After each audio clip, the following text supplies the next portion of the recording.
No, kuidas need? Haiseb lehmakoogile peale. Väga meeldib. Mida nendega teha?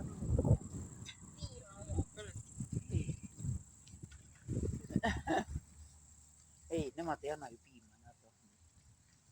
Aga mõned lehmad, mõned on pullid.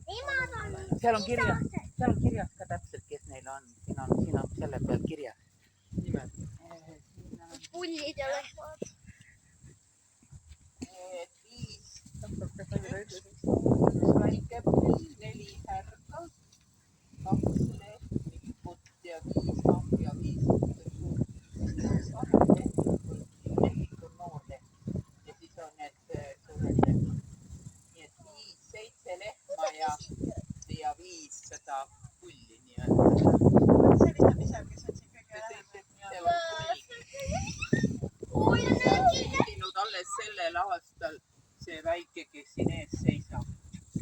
Alles ta pole veel, ta pole 1 aastane. Ta on ilmselt ka isa. Ta pole 1 aastanegi, aga lehmad tunned ära sellest, kui tal on muda.